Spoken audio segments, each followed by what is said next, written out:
to Girls and Guys, hosted by Taja Glover, Candace Morales, and Jeffrey Smith Jr., with special guests Nick, the dating specialist, Ron and Millie Shelburne, and Shauna DeLeon. All of that and more coming up on Girls and Guys. Hey, what's up, guys? Welcome to Girls and Guys. I am one of your hosts, Candace, and today we will be giving you a show about life from a young perspective. Hi, I'm Taja. Hello, I'm Jeff. On today's show, we will be discussing all the phases and aspects of being in a relationship. That's right. We have Nick, a relationship coach, Ron and Millie Shelburne, a wonderful married couple, and Shauna DeLeon, a self-defense coach. Okay, so guys, need your opinion on a serious topic. Talking to this guy, not really sure if I like him. Start talking to another guy. We date for 4 days, and then start talking back to the other guy. Now, in that time, is that cheating? Is that just, we're talking / how does that work? What do you think? I think it depends on what you mean by talking. Like, what exactly does that mean? I don't really know. Talking is what? Texting, talking on the phone, maybe hanging out. So there was no title involved, like you weren't his girlfriend, no, he wasn't your boyfriend? So I don't really think that's cheating. I think you're like dating, like out testing the waters and trying to... So dating is just testing the waters. That's what I think. So dating and talking are the same thing. Dating, I feel like talking is getting to know the person. Dating is when you take that next step to, hey, I kind of have interest in this person. I want to go out. I want to see them in a social setting. Okay, can you date more than one person and that not like be considered cheating on someone? Yes. Yeah, because definitely. you're testing the waters, like you're trying to figure out who you're interested in. So it's only official when you're like in a relationship. Yes, when there's the title involved. Okay. All right. So wait, how did you meet this guy? I met him online. Okay. Which, on a dating site? Yeah. Okay. So everyone's like, oh, online, that's kind of sketch. But it's kind of like meeting someone in real life because you're not sure who this person is. You see a picture, you kind of find out information about them, you exchange information, and then you decide if you want to go out. So I see it as like the same thing as meeting someone like at the grocery store. All right. So speaking of meeting someone online, what do you guys think about people broadcasting their relationships on the internet? Like, do you think a relationship is not official unless it's broadcasted online? I feel like nowadays, in the young age and like digital age, I feel like the whole quote unquote is not official unless you put on a Facebook. I feel like that's a recurring, theme right now. But I feel like, social media is definitely puts a lot of strain on a relationship. I agree. Everybody puts their business out there. I feel like if you keep it more so off online and worry about, relationships behind the computer screen, I feel like that's more helpful. But all right, I'm not saying hide your relationship online, but there's a lot of stuff that goes on between couples online that I don't think need to be broadcasted, like get a room or a private chat room. Definitely. Yeah, I personally don't have any relationship status anywhere on any of my pages. So if I'm in a relationship, that's between me and that person. I feel like the whole world doesn't need to comment on if we had a fight. Right. Or even that's who I'm the dating. Stuff that I mean, like you can post a picture or something, but. Right. Yeah. Well, let's get Nick out here to clarify some things for us. All right, everyone. We're going to take a music break, and when we return, Nick, our relationship coach, will help us clear up some things on dating. We'll be right back after this.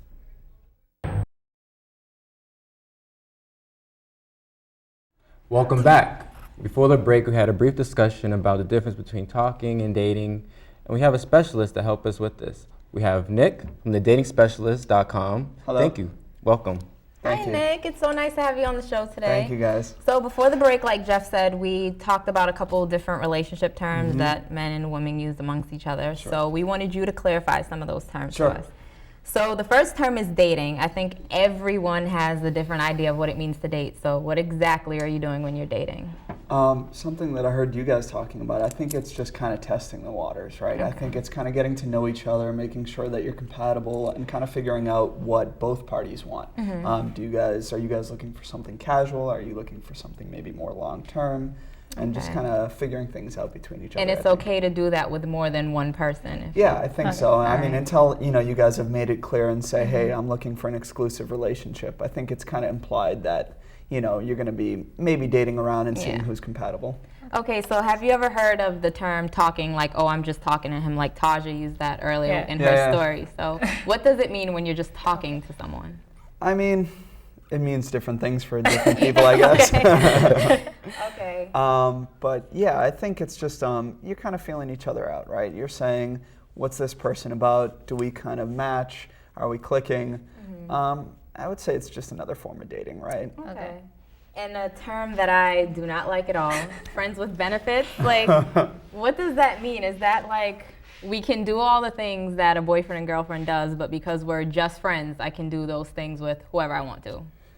Yeah, I mean, I guess it kind of comes to the conclusion where you guys say that we're going to be dating each other, but it's kind of an open thing currently. And that both parties should be able to, if one person can't say, well, I want to be with, I want to be exclusive, and the other person says I can date around. Yeah. You both kind of have to come to the agreement that this is a casual kind of arrangement. Right. So is there like a set amount of time in which you should probably like date a person, or does it kind of depend on who you're with? I think it depends on the kind of relationship. Never rush things. Right? Never rush things, right? Okay. So what inspired you to be a relationship coach? So I originally wanted to become a relationship counselor, and which is a little different, I think. My business is maybe a little bit more hands-on working with them, but got out of a 2-year relationship, said I want to learn how to socialize. A lot of my friends had moved to college and such. So just started going out, kind of learning how to do this on my own, and a lot of people started saying, hey, I'll buy you drinks if you can teach me to do this. And I was like, sure, and it kind of just spiraled from there. Wow. How long have you been coaching? About 5 years. Oh, wow. So how do you become qualified to be a relationship coach? Like what says, oh, I'm a coach now? I mean, I guess it would be based off maybe success. When you start to see people that are actually happy and forming good relationships and are happy with kind of the results and where they're going. All right. Are you in a relationship? Yes. Okay. Are you married or just in a relationship? Just a relationship. Okay. And I was looking at your website. What is you say you only coach beginners at dating. What is a beginner? Like, what does that actually, mean? I think I coach a nice variety, but I would say about half the people come in that are really inexperienced, or maybe even they're out of a long relationship and they kind of haven't gotten back into the dating scene for a while. So just kind of getting them back on their feet, helping them meet people, going out with them, and really just pushing them to challenge themselves in the social aspect. So, did Hitch inspire you, the movie? No, but I love the movie. So how do you go about picking your clients? Is there like a type of interview process that you go with picking them? Yeah. So pretty much anybody that comes to want to talk to me, I always do a free kind of consultation with them, figure out what they want, figure out if it makes sense for us to work together and that I can help them.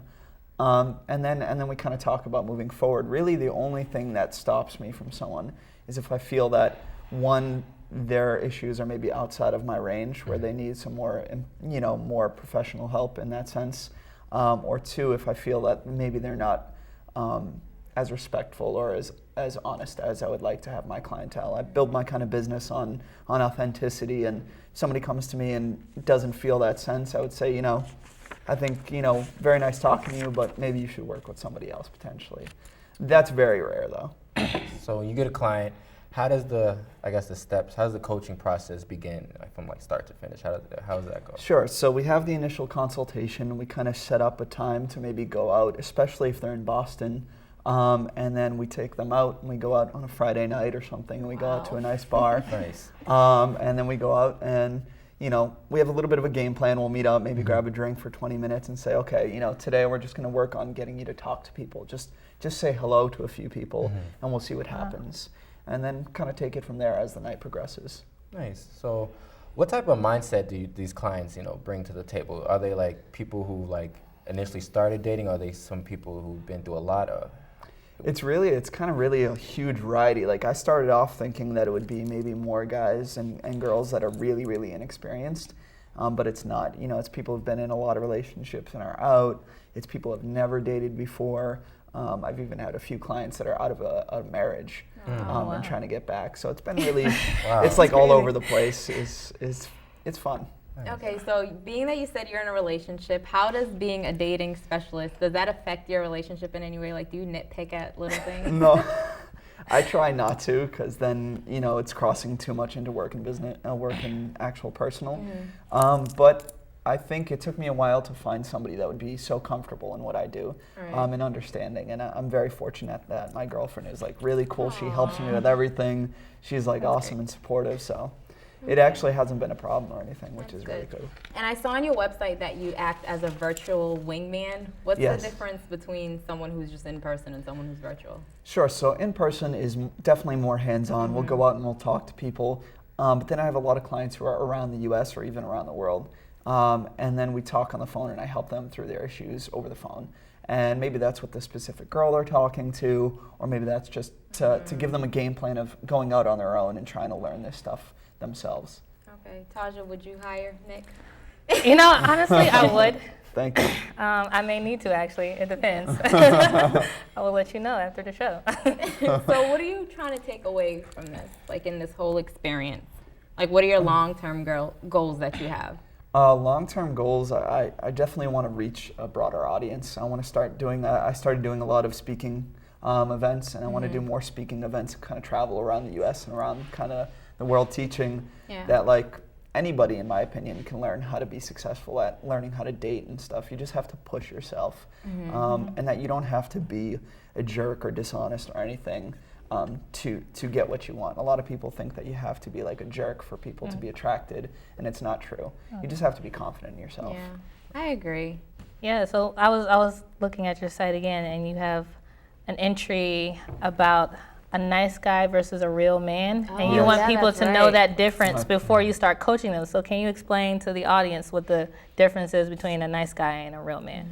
Sure. So the term nice guys, a lot of guys think that if you're nice, that means that you're absolutely excluded from the dating Girls like pool. bad guys. Yeah, but it's not necessarily about bad guys. It's the attitude that those bad guys bring sometimes. So they have the confidence. They're maybe a little assertive. They're upfront with their intentions. They're not afraid to flirt. But then you want to take the qualities of a nice person with the respect and kind of the honesty.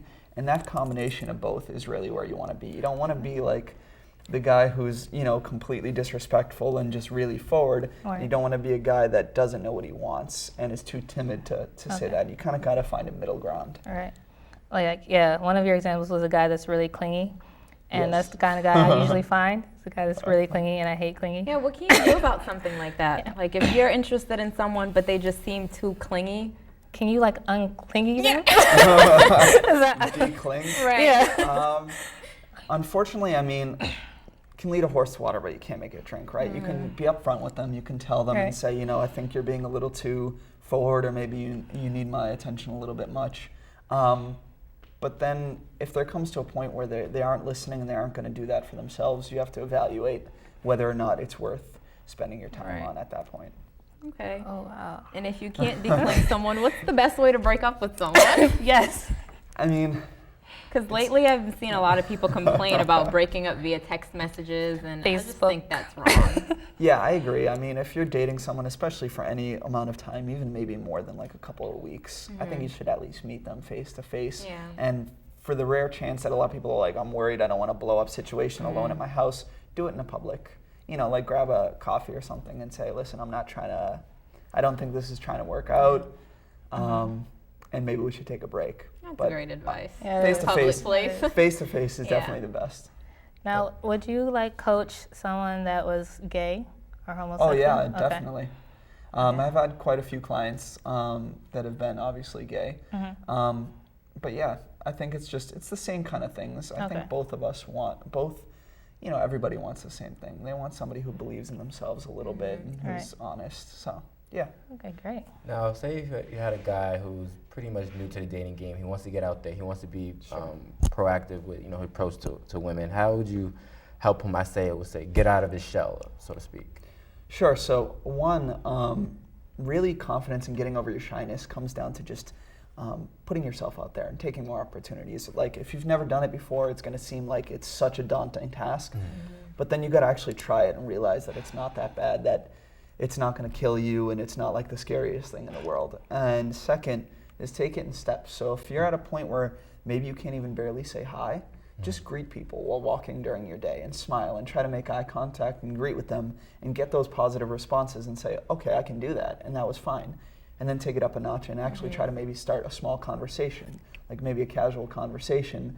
They respond back to you, and you're like, cool, have a nice day. And then the final, like, a more extensive step would be to actually start a conversation and try to hold a conversation and then potentially see where it goes and maybe even ask for a number. So it's really about taking steps so you feel comfortable at each way and then build that confidence and a foundation. Wow. So were you the friend that everyone went to in high school and, asked for advice about relationships? Sorry to interrupt, but we're out of time. Oh, okay. So, Nick, you have Nick, to come we'll have back to so we finish can this talk more. conversation. Yeah, we'll have Yes, to do a yes. second segment. So thank you so much. Thank you guys for And having us. Thank when you, we man. come back, we will have Mr. and Mrs. Shelbourne, who will talk about love and marriage and just what we're all looking for, which is why, Nick is here. So we'll be right back after the break. Bye, guys.